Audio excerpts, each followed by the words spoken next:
पाड़ी सदवार, जिनी मानस ते देवते किए, करत ना लागी वार। जे सो चंदा उगवही, सूरज चढ़े हजार, एते चानण होंदिया, गुरु बिन घोर अंधार। गुरु रूप प्यारी साध संगत जी, दासी का आप सभी पवित्र आत्माओं के श्री चरणों में कोटि कोटि प्रणाम है। इंसान का मनुष्य चोले में ही रूहानी सफर संभव है। पूर्ण गुरु की संगत व उससे नाम की अनमोल दात प्राप्त करने के बाद ही यह संभव हो जाता है। गुरु के वचनों का शिष्य को पालन करने से ही रूहानी तरक्की संभव है। प्रस्तुत वीडियो में परम संत ठाकर सिंह जी महाराज के अनमोल वचन प्रस्तुत किए जा रहे हैं। सत्संग पर वचनों से शुरू करने से पूर्व गुरु प्यार का एक भजन प्रस्तुत है। आपसे विनम्र बेनती है, आप हमारे चैनल को सब्सक्राइब करें, लाइक करें तथा शेयर करें। धन सतगुरु, धन गुरु रूप प्यारी साध संगत जी।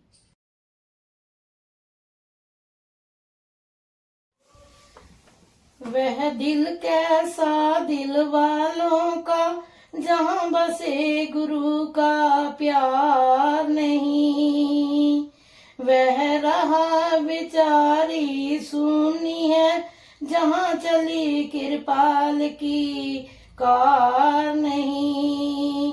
वह दिल कैसा दिल वालों का, जहाँ बसे गुरु का प्यार नहीं।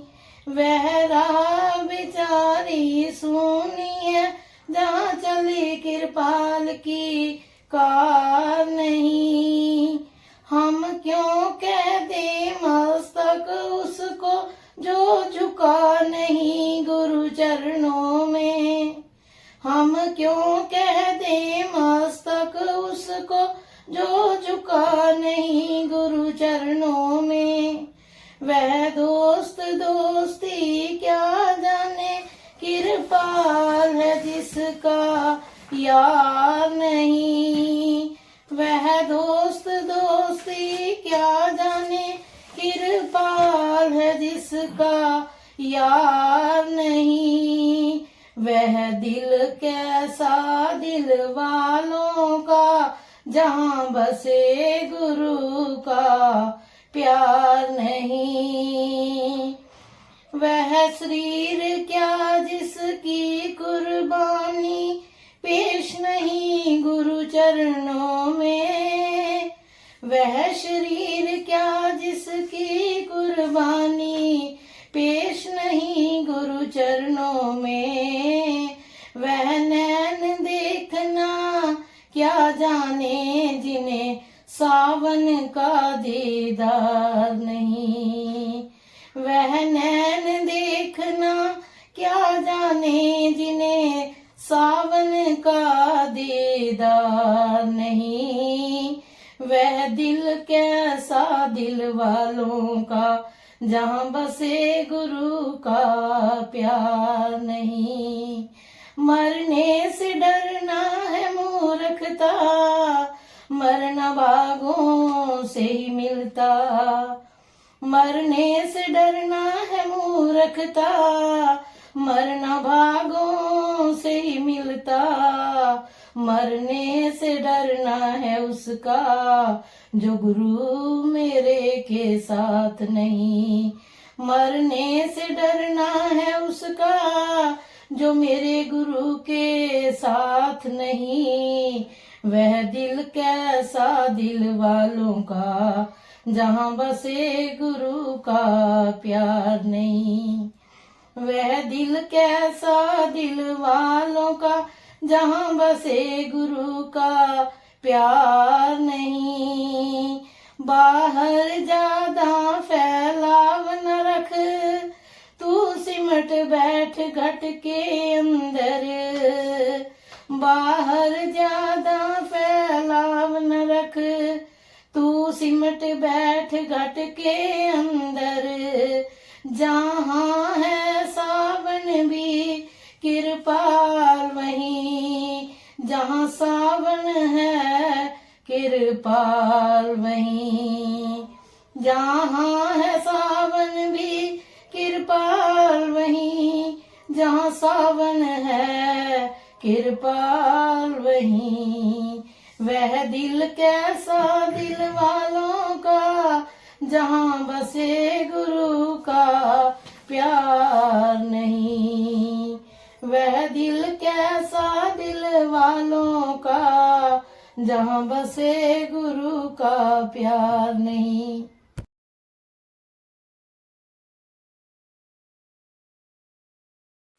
गुरु रूप प्यारी साध संगत जी, आप सभी पवित्र आत्माओं के श्री चरणों में दास का कोटि कोटि प्रणाम है।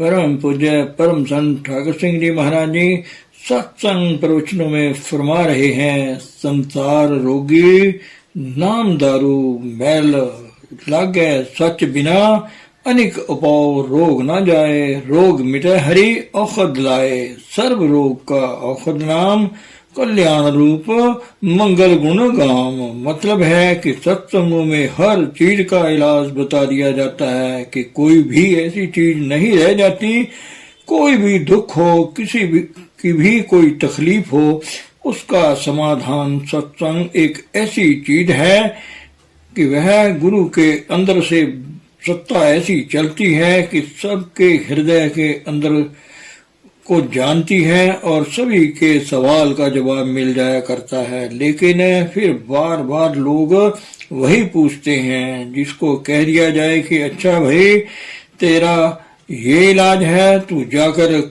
कुनीन खा ले, फिर कहता है कि मेरा बुखार बहुत तेज है जो दुखी कर रहा है, कोई उपाय कोई इलाज, तो फिर दोबारा वह यही कहेगा कि भाई कुनीन खा ले। और क्या कहेगा, बार बार कहला लो, 9 बार कहला लो, 99 बार कहला लो, चाहे 100 बारी कहला लो, चीज तो वही है, इलाज तो उसका एक ही है। तो दोबारा कहने कहलवाने में क्या समय व्यर्थ करना है। तो जिस तरह हजूर महाराज फरमाया करते थे कि मुझे अपने हजूर महाराज के पास जाकर कोई प्रश्न कोई तकलीफ या बात करने की मुझे जरूरत ही नहीं पड़ी। 1-2 बार बातचीत हुई, लेकिन वह भी आम दुनिया के फायदे के लिए, बाकी सारी उम्र में कोई बात नहीं हुई। हालांकि हजूर महाराज को सबसे बड़ी नजदीकी अपने हजूर की मिली थी, और किसी को मिले चाहे ना मिले, लेकिन उनको जरूरत नहीं पड़ी। हमारे लोग जो हैं, हम बार बार पीछे पीछे घूमते हैं, लेकिन बात मानते नहीं हैं। ये क्या चाहते हैं कि ना तो हमें दवाई खानी पड़े, ना परहेज करना पड़े, ये बीमारी अपने ऊपर ले लें और हमें कहें कि जा तू ठीक है। यह कहते हैं कि कुछ ना करना पड़े, इनको बस गुरु ही है, इसी काम के लिए होता है। हमारी बीमारियां हमारे झंझट लेने के लिए ही होता है। संसार के ही आत्मा का कुछ करे या ना करे उसका कोई मतलब नहीं है। उनको आत्मा के उद्धार के लिए कोई नहीं पूछेगा। शायद ही कोई होता है जो कहता है कि मेरा भजन नहीं बनता जी, खुशी होती है मुझे जब कोई ये कहता है कि भजन नहीं बनता। लेकिन हजूर महाराज फरमाया करते थे, बड़ी सीधी सी बात है कि भजन ना करने का कोई इलाज नहीं है, बनने का इलाज अवश्य है। किसी अमीर आदमी के घर में, जो कि काफी अमीर है, जो कि किसी को मिलता नहीं है, उसके दरवाजे पर हर रोज पहुंचना शुरू कर दो, रोज पहुंचना शुरू कर दो, जाकर चलो दरवाजे पर नमस्कार ही करके आ जाया करो। अक्सर 4-5 दिन के बाद, 10 दिन के बाद आपको पूछेगा कि भाई तू हर रोज आता है, कहता कुछ नहीं है और चला जाता है, बता तो सही क्या बात है। पूछेगा वह, कबीर कैसो कैसो कुकिए, ना सोये आसार, रात दिवस के कूकने, कबू कै सुने पुकार। तो वह रहम दयालु दिल बहुत है, कठोर दिल तो वह है नहीं, वह पूछेगा। अब गुरु के नाम दिया है तुम्हें, इसलिए तो नहीं दिया कि आप अंधेरे में रहो। उसी समय पूछता है कि कोई प्रकाश आया है आपको, कोई आवाज आई है। तो फिर जब उस समय आती है आवाज और अंदर में कुछ दिखाई देता है, तो फिर गुरु कहे कि बाद में आप किसी को कुछ नजर आया या नहीं आया, कोई फर्क नहीं मुझे पड़ता नहीं। वह कहता है कि महीने के बाद, 2 महीने के बाद ये इतने कितने आगे बढ़े हो, आगे चले हो, तो उसको फिक्र होता है तथा आगे सहायता करता रहता है। कोई पूछे या ना पूछे, कोई माने या ना माने, वह हर एक की सहायता करता है। और खास तौर पर भजन सिमरन की सेवा तो खास पहला काम होता है गुरु का। लेकिन हमारी क्या हालत है, वह डामाडोल है। तो आपके आगे मैं यही अर्ज करना चाहता हूँ कि हमें गुरु तो पूरा मिल गया है, इसमें कोई शंका वाली बात नहीं है। लेकिन शिष्य जो है वो बहुत अधूरा है, बहुत अधूरा रह गया है। और इस कारण करके संसार सारा ही गुरु के प्रकाश में चमक नहीं सका, क्योंकि ये शिष्य ही होते हैं जो गुरु को आगे उजागर करते हैं सारे संसार में। दशरथ आप तो बेचारा उजागर नहीं हो सका, राम जी को उजागर कर दिया।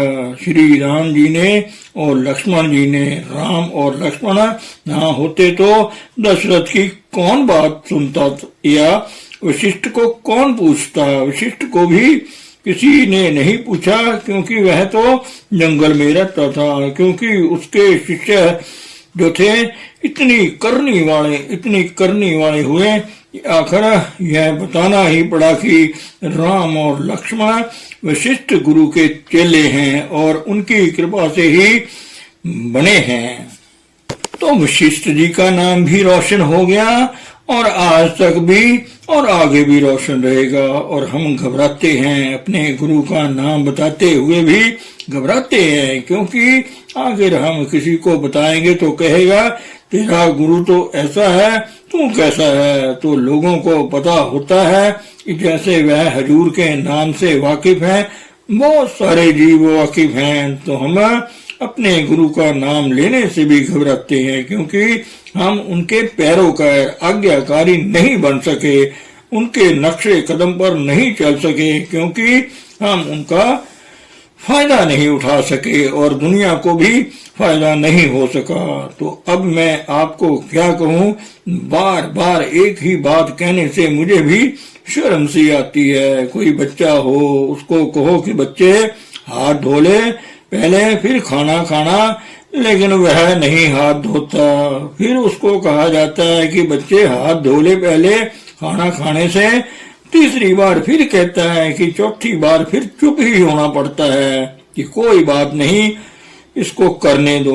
किसी ने मानना तो है नहीं, चुप ही करे रहो, तो उसमें फिर चुप ही भली हो जाती है। फिर गुरु भी चुप ही हो जाता है कि उसने मानना तो है नहीं, चलो जो करता है करने दो, फिर नुकसान उठाएगा तो फिर अपने आप फिर समझ आएगी। ठोकर खाकर जिसको कहा जाता है, फिर इंसान समझता है तो फिर क्या फायदा हुआ। तो मतलब हम ऐसे हैं, लेकिन क्यों हैं, इसके लिए मैं आपको दोष नहीं दूंगा। तो काल का भी आपके ऊपर प्रभाव ऐसा है, लेकिन काल का प्रभाव क्यों है, जब मुख गुरु के प्रभाव की तरफ नहीं है, जब हमारा मुख वहां से प्रकाश जहाँ से आ रहा है उस तरफ होगा तो हम प्रकाश देखेंगे। जब हमारा मुंह दूसरी तरफ होगा जिधर अंधेरा है तो हम अंधेरा देखेंगे, तो अंधेरे का हमारे ऊपर प्रभाव पड़ेगा, प्रकाश का नहीं पड़ेगा। यह है कि हम सन्मुख नहीं बन सके, गुरुमुख तो क्या बनना था, सन्मुख भी नहीं बन सके और मनमुख अंधले हम रह गए। तो मन की मत त्यागो, हरिजन हुक्म बुझिए सुख पाइए। अपने गुरु का हुक्म है, हुक्म मनिए, होवे प्रमाणता खसमे का महल पाईसी ता दरगाह पेंडा जाईसी। पहुंचेगा इंसान आप हमारे संसार में प्रकाशित होकर, तो जैसे मैंने कल बताया था कि मेरे हजूर की तरफ बाबा जी इशारा करके कहा करते थे कि मैंने इनको 2 नाम नहीं दिए या बढ़िया नहीं दिया और तुम्हें घटिया दिया है, लेकिन इसने इसको संभाल लिया है, बस इतना ही फर्क है, इसमें हमारा ही भला है। अगर हम गुरु की शिक्षा को धारण कर लेंगे उससे सर्वत का भला हो सकता है और हमारा भी भला, हमारे परिवार का भी भला। कोई बुजुर्ग है वह कहता है कि हमारे बच्चे हैं तो हमें अपने बच्चों को संभालना पड़ता है, तो अगर हम नहीं संभालेंगे तो क्या उनका बनेगा। पुत्र हैं, पोते हैं, दोते नाती हैं, हमारा बड़ा परिवार है, उसका हमें ध्यान रखना पड़ेगा। लेकिन अगर आज आंख बंद हो जाए तो फिर कौन ख्याल रखेगा या क्या करोगे। फिर भी तो काम चलता ही है। जब जवाहरलाल नेहरू की मौत हुई तो सारा हिंदुस्तान कहता था कि ऐसा नहीं रहबर मिलेगा जिस तरह का जवाहरलाल नेहरू है। अब हिंदुस्तान के पास कौन ऐसा काम करने वाला है। जो इसकी चढ़ी हुई थी गति वह सब नीचे आ जाएगी। लेकिन वह एक शास्त्री जी आया तो वह जो नेहरू ने 18 साल में काम नहीं किया उसने 18 महीनों में करके दिखा दिया। तो मतलब ये है कि अगर एक इंसान चला जाता है तो वह परमेश्वर करुण कारण सत्ता जो है वह रहती है। पिता भी ना रहे, जिस तरह मेरे हजूर पूज्य ताई जी को फरमाया करते थे कि तू क्यों फिक्र करती है, मैं भी ना रहूं, तू भी ना रहेगी तो भी यह मिशन चलता रहेगा, क्योंकि ना तू इसको चला रही है न मैं इसको चला रहा हूँ। तुम कौन हो जो परमेश्वर का मिशन है उसको चलाने वाली। या तेरे होने से फायदा होगा या ना होने से कोई नुकसान हो जाएगा। यह जिसका मिशन है वह जिम्मेवार है और वह अवश्य चलेगा। और इसी तरह ही हमारा परिवार जो है, तो हम कहते हैं कि हम ही परिवार में हैं तो ही हमारा परिवार रोटी खाता है, नहीं तो सारे भूखे मर जाएंगे। या पशु पक्षी हैं या किसी के बच्चे को खाना नहीं देते, ना कोई बहन ना कोई भाई, कोई किसी का सहायक नहीं, सभी अपने अपने स्वतंत्र हैं। क्या ये सारे भूखे मर जाते हैं? नहीं, क्योंकि परमेश्वर सबको बनाने वाला है और वह सभी को देता है, उसी के भरोसे हमें चलना है। और जो बुजुर्ग हैं उनको लाओ। मैं फिर भी कहता हूँ कि वह जितने आश्रम या मानव केंद्र बने हैं, जो हमारी संस्कृति कहती है कि अब 50 साल से ऊपर उम्र हो जाए तो इसको छोड़ दो, अभी से ही समेटना करना शुरू कर दो। तो मैंने भी अब फ्लड बाढ़ आया और शायद 1953-54 की बात है, तो सब बह गए, पानी की चपेट में आ गए, कितने लोगों का नुकसान हुआ था। मैंने कहा क्या है यह, छोड़ो इसको। तो फिर मैंने उस समय से ही 1955 से ही इरादा कर लिया था कि ये जो कम से कम 20-25 साल की नौकरी के बाद पेंशन मिल जाएगी तो फिर मैं नौकरी छोड़ दूंगा। तो मैंने अपना खर्चा थोड़ा थोड़ा घटा लिया, कुछ पैसे जोड़ने शुरू कर दिए ताकि फिक्स डिपॉजिट निर्धारित जमा पूंजी में आ जाए या कोई और आमदनी हो जाए और कुछ पेंशन हो जाएगी तो रिटायरमेंट ले लूंगा और फिर भगवान का भजन ही करना है। अब भी फिर सारी उम्र 24 घंटे यही काम करना है, भजन ही भजन करना है, क्योंकि काम ही यही है और कोई काम नहीं है। तो फिर वही इंतजाम मैंने कर दिया। सन 1975 तक अपनी योजना पूरी कर ली और उसके बाद रिटायरमेंट ले ली। फिर भजन का काम जो मैंने साथ साथ किया था, उसके बाद मैंने 1 साल लगभग 15 महीने भजन ही किया और बाकी हजूर ने जो ड्यूटी लगा दी वह भी करनी पड़ती थी। इसके बगैर गुरु का हुक्म जो है वो टाला नहीं जा सकता। फिर मैंने ये सेवा शुरू कर दी। धन सतगुरु, धन गुरु रूप प्यारी सात संगत जी।